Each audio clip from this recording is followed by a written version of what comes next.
नमस्कार, मैं वीना वर्मा हमारे यूट्यूब चैनल एस्ट्रो वीना पर आपका हार्दिक स्वागत करती हूँ। धन्यवाद भी देती हूँ कि आप मेरे साथ जुड़े हुए हैं, मुझे मौका दे रहे हैं डे टू डे जानकारी शेयर करने का। और मैं चाहती हूँ कि ज्योतिष के माध्यम से मैं आपसे ज़्यादा जानकारी शेयर करूँ और सभी लोगों को इसका भरपूर लाभ मिले, और अगर मन में कोई डाउट्स हैं तो वो सब क्लियर हो जाए, और कैसे हम ज्योतिष के माध्यम से अपनी ज़िंदगी को, अपनी लाइफ को खुशनुमा बना सकें, ये मेरा प्रयास रहेगा और सबके जीवन में खुशियाँ लाने का मेरा प्रयास रहेगा। तो आज मैं आपके साथ में बहुत महत्वपूर्ण जानकारी शेयर करना चाहती हूँ, जिसका जो है आजकल सबसे ज़्यादा असर हो रहा है हम ह्यूमन बीइंग्स के ऊपर, और बहुत ज़्यादा केसेस हम लोग को सुनाई दे रहे हैं। वो है कि आजकल के डेट में लोगों के बीच में ज़्यादा से ज़्यादा तलाक क्यों हो रहे हैं। अब देखो, मिसअंडरस्टैंडिंग तो सभी के अंदर होती है, और हम लोग मतलब एक शादी जो है एक पवित्र बंधन है। पवित्र बंधन यानी कि हम लोग अग्नि के फेरे लेते हैं। अग्नि के फेरे लेने के बाद कमिटमेंट होती है एक दूसरे का ज़िंदगी भर साथ निभाने की। अग्नि जो है हर चीज़ को पवित्र कर देती है, और उसके बाद में भी कुछ समय के बाद में ऐसा क्या हो जाता है, ऐसा क्या कारण रहता है कि बीच में संबंध में मनमुटाव आ जाते हैं, खटास आ जाती है, एक दूसरे के ऊपर लोग दोषारोपण करने लगते हैं, और नौबत जो है वो तलाक के ऊपर आ जाती है। और हमारे क्या है कि जैसे ही घर में बच्चे का जन्म होता है तो उस समय से ही बच्चे के परवरिश के साथ साथ उसके पेरेंट्स क्या करते हैं, उसके जीवन के सपने बुनने शुरू कर देते हैं। उसके साथ अपने आप को रिलेट करते हैं कि हाँ, इसका जीवन कैसे होगा। और सबकी बड़ी ख्वाहिश होती है, बचपन से ही ख्वाहिश होती है कि हमारा बच्चा जो है संपन्न हो, इसकी सारी चीज़ें बहुत अच्छे से हों, और जो खुशियाँ हम लोग नहीं ले पाए हैं उसके जीवन में आए। और सबसे ज़्यादा बड़ी खुशी जो हो वो चाहते हैं, और जो उनकी सोचते हैं, जो सबसे ज़्यादा अरमान होते हैं वो होते हैं उनके बच्चे की शादी के। और हर इंसान का जैसे ही जन्म होता है उसके बाद से एक सपना, हर पेरेंट्स का सपना शुरू हो जाता है, सपने देखना शुरू हो जाते हैं कि अगर वो लड़की है तो उसके लिए सोचते हैं कि हम ऐसा लड़का लेके आएंगे, उसको सारी सुख सुविधाएं देगा, सब तरह से उसका ख्याल रखेगा, और हर चीज़ उसके साथ उसको सारी जीवन की खुशियाँ मिलेंगी। और अगर बेटा होता है तो उसके लिए भी हम सपने बुनना शुरू कर देते हैं कि हम इसके लिए ऐसी धर्मपत्नी लेके आएंगे, ऐसी वधू लेके आएंगे जो उसके जीवन में खुशियाँ भर दे। परंतु होता है क्या है, कई बार इसके बिल्कुल विपरीत हो जाता है। शादी के कुछ समय के बाद ही इन दोनों में मनमुटाव होना शुरू हो जाता है। शादी से पहले क्या है कि दो तरह से शादियों के संबंध होते हैं। एक तो फर्स्ट साइट में लव होता था, परंतु आज जो उसकी परंपरा है बहुत नगण्य सी हो गई है। आजकल जो लोग डिसीज़न लेते हैं, शादी का जो डिसीज़न लेते हैं बहुत सोच समझ के लेते हैं, पूरा बैकग्राउंड भी चेक करते हैं, और साथ साथ कुंडली भी मिलवाते हैं। अब कुंडली भी मिलवाई हमने, और पंडितों के पास गए भी, कभी कभी लोग नेट पे भी मिला लेते हैं, और कुंडली मिलाने के बाद बहुत खुश हो जाते हैं कि हमारे को सब कुछ सही मिल रहा है। इसका जो जिस हमारे मैच का बिल्कुल मैच का हमारे पास प्रोफाइल आया हुआ है, और इस प्रोफाइल में हमें किसी तरह की कोई कमी नहीं नज़र आ रही, और कमी नहीं नज़र आ रही। फैमिली बैकग्राउंड भी बहुत अच्छा है, जॉब प्रोफाइल भी बहुत अच्छा है, अगर बिजनेसमैन है तो बिज़नेस भी बहुत अच्छा है।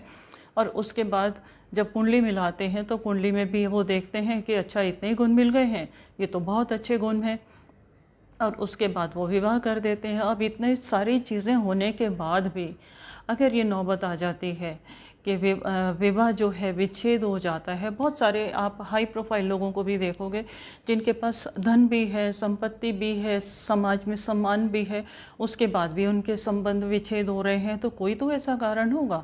आज क्यों ना हम उन कारणों के ऊपर चर्चा कर लें, और हम ये भी एनालाइज कर लें कि किस तरीके से उन कारणों को दूर किया जाए, और कुंडली मिलान में हम लोग क्या सावधानियां बरतें कि जिससे कि उनका बाद में जो संबंध विच्छेद ना हो, और ये जो सपने हमने बुने हैं वो सारे पूरे के पूरे हो जाएं।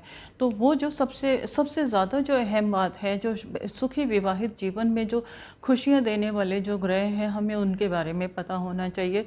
तो जीवन में सबसे ज़्यादा खुशियाँ देने वाला जो ग्रह है, जिसको जिसको जिसके नाम से ही वो मतलब अपार इंसान खुश हो जाता है, रोम रोम में खुशी हो जाती है, वो चंद्रमा है। चंद्रमा जो है ऐसा प्लेनेट है जो हमारे को जीवन में सारी खुशियाँ देता है।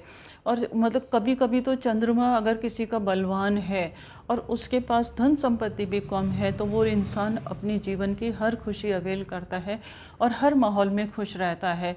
और कुछ लोग ऐसे होते हैं जिनके पास सब कुछ है, बड़ी बड़ी गाड़ियां हैं, अच्छा बैंक बैलेंस है, बड़े घर भी हैं, नौकर चाकर भी हैं, सारी सुख सुविधाएं हैं, परंतु वो उन खुश नहीं है। कोई ना कोई कारण तो होगा ना। तो वही कारण है कि उनका जो चंद्रमा है कहीं ना कहीं किसी न किसी बात से पीड़ित होता है, किसी न किसी एस्पेक्ट से पीड़ित होता है, जो उनको जीवन की खुशियाँ सारी नहीं मिल पाती।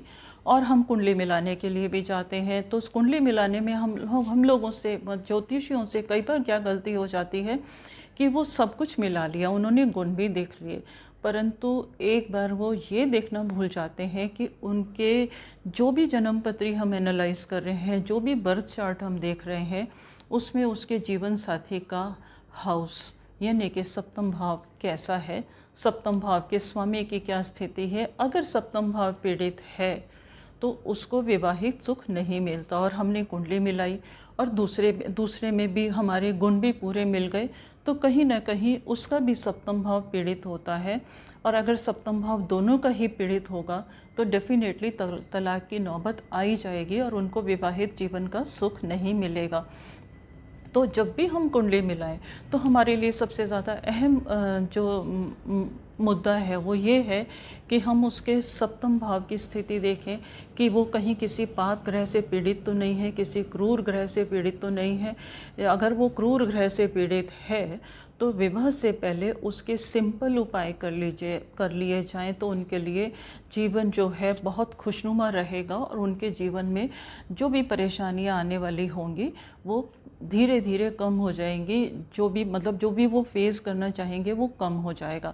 दूसरी चीज़ ये है कि अगर एक के जीवन में सप्तमेश या सप्तम भाव पीड़ित है तो दूसरे की कुंडली में हमें ये देखना बहुत ज़्यादा ज़रूरी है कि वो दूसरे की जातक की कुंडली सप्तम हाउस को कितना प्रोटेक्ट कर रही है, कितना उसको कोऑपरेट कर रही है, कितना उसको सहयोग दे रही है।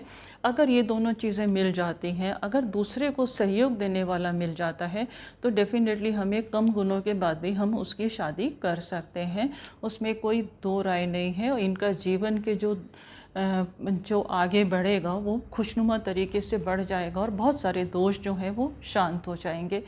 और अगर सप्तम भाव सूर्य से पीड़ित है, सप्तम भाव क्योंकि सूर्य जो है थोड़ा सा अग्रेसिव प्लैनेट है, तो सप्तम भाव का रिलेशन हमेशा सौम्य प्लैनेट से होना चाहिए, क्योंकि अगर दोनों ही सौम्य होंगे तभी हमारी जीवन की गाड़ी आगे बढ़ेगी। एक दूसरे के साथ में हमारा सहयोग करना बहुत ज़रूरी है। अब अगर दो परिवारों से लोग आते हैं तो ज़रूरी नहीं है कि दोनों का नेचर सेम हो, दोनों डिफरेंट डिफरेंट परिवेश से आते हैं, तो सहयोग की भावना होनी चाहिए, अपने आप को रूल करने की भावना नहीं होनी चाहिए कि अगर हम दूसरे को डोमिनेट करने की कोशिश ना करें, दूसरे की बातें मान के और अगर हम आगे बढ़ेंगे तो हमारे को विवाहित जीवन में सुख मिलेगा। तो दोनों का ही कोऑपरेटिव होना बहुत ज़्यादा ज़रूरी है, तभी हम जो हमारे समाज के ऊपर जो अभिशाप लगा हुआ है, तलाक की नौबत आ जाती है, इसको हम कंट्रोल कर पाएंगे। सबसे पहले दोनों का नेचर देखें, दोनों का नेचर थोड़ा सा कोऑपरेटिव होना चाहिए। एक दूसरे की अगर गलतियां हैं तो अगर उनको इग्नोर करेंगे तो डेफिनेटली इनकी जो आगे जाएगा जीवन वो खुशनुमा होगा। दूसरा, साथ साथ इनका संतान का सुख भी देखना चाहिए। संतान का सुख होता है तो डेफिनेटली ये जीवन को आगे बढ़ाते हैं। अगर तलाक की नौबत आती है तो सबसे ज़्यादा इफ़ेक्ट जो है संतान के ऊपर आता है। ये जो पति पत्नी है ये तो अपना जीवन आगे किसी भी तरीके से निकाल लेते हैं, पर जो संतान है वो सबसे ज़्यादा सफ़र करती है, उनको समझ में नहीं आता, उनकी परवरिश में परेशानी होती है। तो दोनों के जीवन में अगर देख रहे हैं, कुंडली मिला रहे हैं, तो उनके जो संतान है उस भाव को भी देखना बहुत ज़्यादा ज़रूरी है। सुख सुविधाएं तो सबको मिल जाती हैं, सभी के पास पैसा हो जाएगा, परंतु कोऑपरेशन हर जगह नहीं होता। तो कोऑपरेटिव कुंडली होनी चाहिए। अगर कोऑपरेटिव कुंडली है तो डेफिनेटली इनका जो जीवन है वो आगे बढ़ जाएगा। और तलाक की जो नौबत आ रही है, जो आजकल जो युवा जो है कुछ समय के बाद ही एकदम अपने सारे अरमानों को छोड़ के एक दूसरे से कुछ समय के बाद ही इतनी नफ़रत करने लगते हैं कि वो कोर्ट कचहरी के चक्कर लगा लेते हैं। तो इस पे हम रोक लगा सकते हैं और तलाक से हम बच सकते हैं। तलाक के कारणों का निवारण होना चाहिए। ये अगर हम देख लेंगे और कुंडली मिलान पहले से हम कर लेंगे तो ये नौबत नहीं आएगी। और अगर कोई क्रूर ग्रह है तो उसके मंत्र जाप से, उसके दान से उसकी पहले से शांति करवा ली जाए तो आगे हम सुखी विवाहित जीवन जी सकेंगे और तलाक के जो मौके हैं उनको ख़त्म कर पाएंगे और ये जो अभिशाप है वो समाज से ख़त्म हो जाएगा। और मैं ये चाहती हूँ कि ये अभिशाप ख़त्म हो जाए। आज की डेट में कोई भी जो है मैरिज जो है वो इतनी जल्दी नहीं नहीं होती। अर्ली मैरिज का जो टाइम है वो जा चुका है। सब एक मैच्योर टाइम में शादी करते हैं, परंतु कोऑपरेशन होना बहुत ज़रूरी है। जिस एज में भी शादी करो, आगे का जीवन जो है सुख में जाना चाहिए, एक दूसरे को कोऑपरेट करना चाहिए। अगर हम ये करेंगे तो हमारा जो जीवन है वो सुखमय होगा और हम बहुत आगे सुखी जीवन व्यतीत कर पाएंगे। एक दूसरे का कोऑपरेशन रहेगा और उस एज में जब एक दूसरे के सहयोग की ज़रूरत है तो डेफिनेटली जो पार्टनर है हमारा सहयोग करेगा।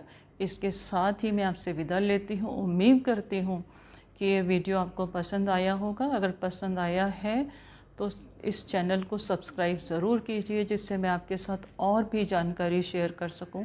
आगे आने वाले एपिसोड्स में बताऊंगी कि किस तरह से इंसान सफल हो, किस तरह से करियर में सफल हो, कौन कौन से ग्रह सफलता की तरफ ले जाते हैं, ये सब मैं शेयर करना चाहती हूँ। इसके लिए आपको मेरा चैनल सब्सक्राइब करना पड़ेगा। सब्सक्राइब करने से जिससे कि हर नई वीडियो का नोटिफिकेशन आपके पास आता रहे। अब आप